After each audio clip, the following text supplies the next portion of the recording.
The pigs and the abies, the exposure of demonic nature, the violent stampede, the economic and spiritual shockwave, the fear of the townspeople, the judgment the demons tried to escape, the exposure of demonic nature. The shoreline confrontation had already revealed the terror of the spirits, but what happened next exposed their nature with unmistakable clarity. The demons were not negotiating from strength, they were pleading from fear. Their request to enter the pigs was not a strategy of power but a desperate attempt to avoid something far worse. They knew Jesus could send them to the abyss, the prison of rebellious spirits, the place of immediate torment. Their begging revealed their limits. They could not resist Jesus, they could not delay him, and they could not hide their intentions. The demons' desire for embodiment showed their dependency. Without a host, they were restless, powerless, and exposed. Their fixation on territory revealed their assignment. They were not random wanderers but entrenched occupiers of the region. Their panic revealed their instability. Even before entering the pigs, they were already unraveling under the authority of Christ. Their words revealed their theology. They knew who Jesus was, they knew his authority, and they knew their judgment was inevitable. Their desperation revealed their timeline. They understood that the arrival of Jesus meant the collapse of their dominion. The violent stampede. When Jesus permitted them to enter the pigs, the transfer was immediate and catastrophic. The herd, numbering around 2,000, shifted from calm grazing to uncontrollable frenzy. The pigs did not simply scatter, they moved with unified, violent purpose, driven by the same spirits that had tormented the man. The demons had gained bodies, but they had not gained control. The pigs became a living demonstration of what the demons had been doing inside the man for years. The violence was not random, it was the same destructive impulse that had driven the man to cut himself, cry out, and live among tombs. The pig's sudden madness revealed the true nature of the spirits: chaos, torment, and death. The herd rushed toward the cliffs with terrifying speed, as if compelled by a force beyond instinct. The sound of thousands of hooves pounding the ground echoed across the hillside like a storm breaking loose. The plunge into the sea was not accidental, it was the inevitable outcome of demonic presence. The water swallowed the herd, and with it, the demons lost their hosts once again.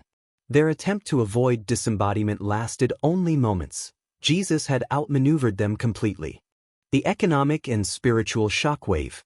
The loss of the pigs was not a small event, it was an economic earthquake. 2,000 pigs represented enormous wealth, livestock, trade, food supply, and regional commerce.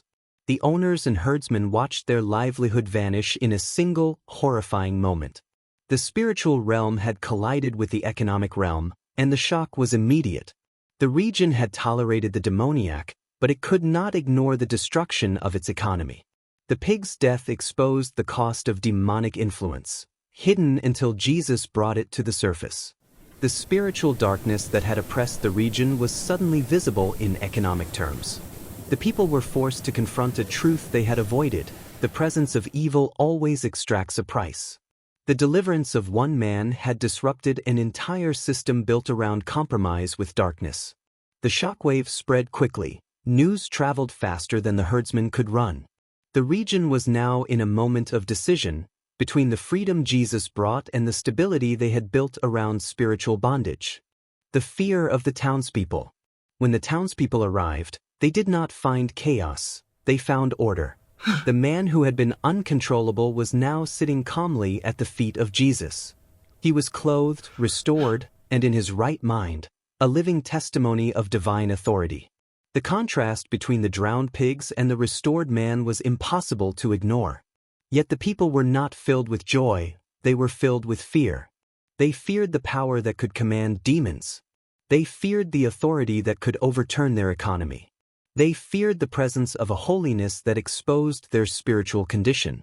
They feared the disruption of their familiar patterns, even if those patterns included bondage. Their fear was not reverence, it was resistance. Instead of welcoming Jesus, they begged him to leave their region. They preferred predictable darkness over disruptive light. The judgment, the demons tried to escape. The demons had begged Jesus not to send them to the abyss. Their fear of the abyss revealed their understanding of divine judgment. The abyss was not metaphorical, it was a real place of confinement for rebellious spirits.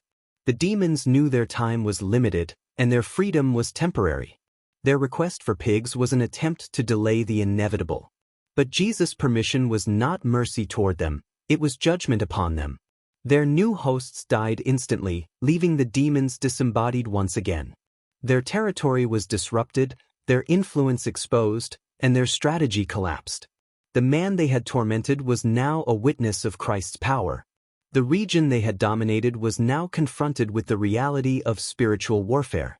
The judgment they feared had not yet come, but the authority that would bring it had arrived on their shore. The pig's death was not the demons' victory, it was their humiliation.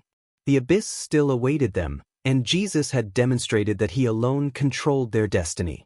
The story of the pigs and the abyss is not about livestock, it is about the unveiling of spiritual reality. It reveals the destructive nature of darkness, the unmatched authority of Jesus, and the cost of choosing comfort over deliverance.